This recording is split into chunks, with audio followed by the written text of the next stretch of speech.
WWE titles are to be defended on TNA Impact. Plus, AEW are planning a big change to Double or Nothing, quite possibly. And a WWE Hall of Famer is teasing a Royal Rumble return. It's all in the Cultaholic Wrestling news right now. So we spoke in our first news video this morning about Fraxium turning up at TNA Genesis. Never slow down. They never slow down. No matter where you are in the world. I don't know why Nathan Fraser speaks like this all of a sudden. Anywhere in the world. Paris, Swindon. The EPL, which I could have been a player of, he claimed in his debut vignette way back in the day. A fantastic gimmick. He did say that. That was a time. They end up getting into a bit of a ruckus with the Rascals. We had a photo backstage of the Rascals and Fraxium sizing each other up. And this has led to an announcement for this Thursday where the NXT tag team titles will be defended on TNA Impact. Against the Rascals. Yeah. Those lads in the tree with their doobies and whatnot. Goodness me. This marks one of very few occasions where a WWE title is defended outside of WWE. We had the Judgment Day turning up in OTT when they were tag champs, but that was a non-title match. And Shinsuke Nakamura, the US champion, was over in Noah at the start of the year, but that wasn't a US title match. Yes. But this is an actual NXT tag title match. I'm trying to think of when actual WWE tag team title matches took place outside of the WWE. Rare, if at all. I'm sure you'll know somewhere and you'll let us know down there, but it very rarely occurs. That sounds like a video you'll do to camera. Is it? Have I just set you up there for some work you're not going to do? The cog's turning now. I must confess. But I'm up for this. I think this is another interesting arm in the new relationship between WWE and TNA, where we may even see more titles for both TNA and NXT defended in different places. Yeah, and with that tie-in, it'd be interesting to see if Wes Lee gets involved to screw his lads, his former lads, once again, and keep the tag team titles in his promotion of NXT. Puts me in mind of a tweet that Jordan Grace put out a few weeks back where she said, Ultimate X at WrestleMania this year, bookmark this tweet. I'd love an Ultimate X match. Surely you wouldn't say something like that if you didn't hear something beforehand. I could see them doing an Ultimate X at Stand and Deliver. Oh, imagine if the X Division titles defended at Stand and Deliver. Oh, you bloody... Get Nathan in that match. Get Axiom in there as well. Who else is in there? Oberthet? No. He Thanos snapped the entire X Division. Don't threaten me with a good time. AEW Collision this past Thursday. It looks as if there might have been an injury. Yeah, unfortunately, Tomohiro Ishii sustained either a left ankle or calf injury. The injury occurred after his match with Okada, in which he took a flapjack earlier in the contest. The Observer reports that Ishii, despite this, is fine, and the injury doesn't seem too serious, with Meltzer adding, he's not going to act like any injury is serious, though, so we don't know, do we? He's going to gut it all the way through, and isn't that big boy Ishii? I hope he's all right, because I do enjoy his work on the whole. I don't know whether I want Ishii in a feud for the Ring of Honor World title, which we saw most recently. I don't think we need that, but I like Ishii. He's got that role, when he rocks up, you know the sort of match you're going to get. So when you use him properly, like the middle of the card against the chicken poo heel who gets like just beaten up by a man with no neck, that's the sort of role he wants to be fulfilling, surely. We talked just over the weekend about AEW and their upcoming pay-per-view dates as well, and how they've been quite cagey about them. And off the back of that, they're looking at making some changes to AEW Double or Nothing this year, according to Fightful. Yeah, Fightful is saying there was major discussion within AEW to have the Double or Nothing event away from Las Vegas, where it's been held each year, aside from Jacksonville. I think that was during the pandemic, wasn't it? WWE WrestleMania is set to take place just a month prior, and this is factoring into the decision, we're told. Those we've spoken to believe AEW is unlikely to release their entire year of pay-per-view dates ahead like last year. WWE is running a competing show in Orlando when AEW had announced their World's End event months ahead, was cited as a reason. Competition, eh? Yeah. Competition. We're seeing it more often when WWE will just coinky-dinkily announce a show in the same town on the same night as an AEW show. They recently announced that Saturday night's main event is going to run up against All In Texas when that happens later in the year. So AEW, I think, very much like, we're not going to tell you when we're happening because you'll just book a show, you monsters. Makes sense, though. Complete business sense from an AEW perspective, because as we all know, the WWE is the Disney of wrestling. When you think of wrestling, you think of the WWE. So the much less established brand like AEW are, it makes total sense for them to do this. I'm fully on board with it. Where would you hold Double or Nothing? Because the whole idea they hold it in Vegas because it's got a gambling theme.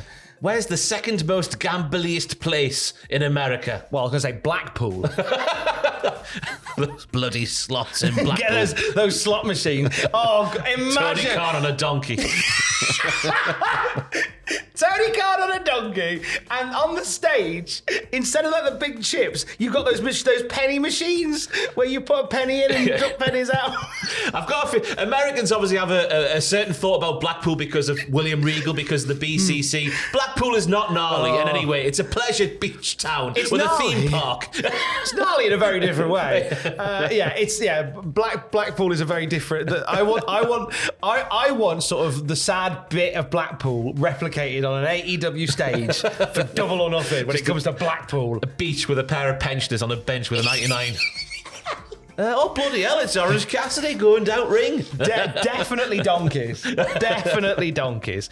GCW put on their biggest show ever yesterday, and during that show, we had the appearance and an announcement as it pertains to an ECW legend. Yeah, so Joey Janela's taking on Masato Tanaka. After that match there, Sabu makes a shoot appearance, points to the sky, all that malarkey, and then Joey Janela basically said, we're going to have your last match ever, spring break. I forget when it was, later in the year, isn't it? April sometime, just before April the 18th. That's what it was. GCW's collective WrestleMania week in Vegas. April the 18th, so yes, it looks like Sabu will have his final match ever against Joey Janela, excuse me.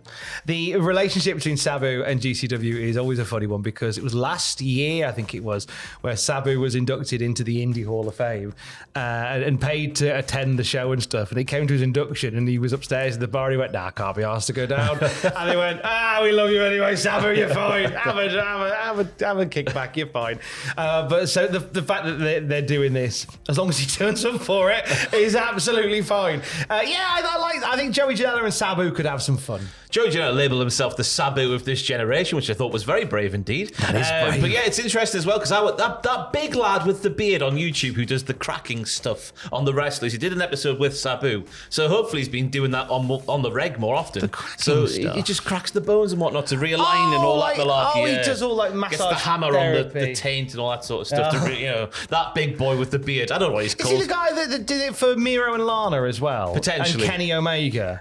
Yes, Kenny Omega. He did one for Omega. He did for Omega as well. That guy. We like you. Big beardy boy. You're a big man with big hands. But he did that for Sabu, so hopefully he's been doing that more regularly. So Sabu can have a Sabu match. I imagine his big hands can be quite gentle when needed. Oh, yes. Very tender. One day he might hold me in them. Like kneading dough. So Sabu, ECW legend back in time for WrestleMania. Could we see another ECW legend and a WWE Hall of Famer back even sooner than that, Ross? Goodness me. Well, Mick Foley's had a banner year because he's lost £100. No, £80. £80. £80.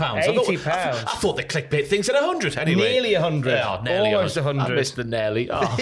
Anyway, he's lost a lot of weight as Mick Foley. And he's teasing a big return as he did a little appearance for OVW and then he had the retire because he wanted to do a retirement match for his 60th birthday, didn't he, against Matt Cardona. Then he suffered some kind of concussion, or like a reoccurrence of a concussion. And on doing something really basic, and that kind of put the fear up him, and he went, look, if I'm getting a concussion doing that, I can't do a death match. But now after losing £80 / nearly £100, he's teasing a potential appearance at the Royal Rumble by receiving a phone call, Tom. He did. He was so funny. So he said, oh, never rule out me being the Rumble.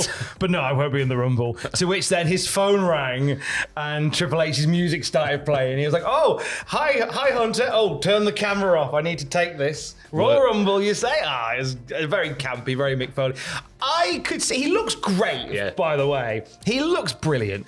And he looked great when he did a little bit in the OVW Nightmare Rumble. He brought back Dude Love for one night to chase off Jack Vaughn. But I like the idea of him doing a little bit in the Rumble, if he's up to it. I was going to say, if there's one match you can't partake in, even if it's for a minute, it is the Royal Rumble. Yeah. On a bigger point, I hope they do have that kind of return this year, because that's been missing by and large the last few years, is the big Legends return of years gone by. I think you need it. Oh, what's that? You want an up-and-comer to have their slot in a big match taken by an old legend? Yeah. This is the one. Yeah, I do. This is the only one. Give me 20 legends who can barely move. Give me the gimmick battle royal again, you coward. I'd love to see it. I'd love to see it. Maybe come out as Cactus Jack, just for lols. Yeah, don't do the 3 faces of Foley. That might be too much at this stage. No, we want one face of Foley. Maybe it'd be Cactus Jack. Or whether you just do Mankind, just to kind of roll with the WWE l'histoire. Or just Mick, managed by Stephanie McMahon, bringing back the heydays of the Raw general managership with his clipboard. Yeah. Wow, you've gone for the best face of Foley there, the one that everybody adores. For more wrestling news at any time, you can check out cultaholic.com. Stay safe. Love you. Bye.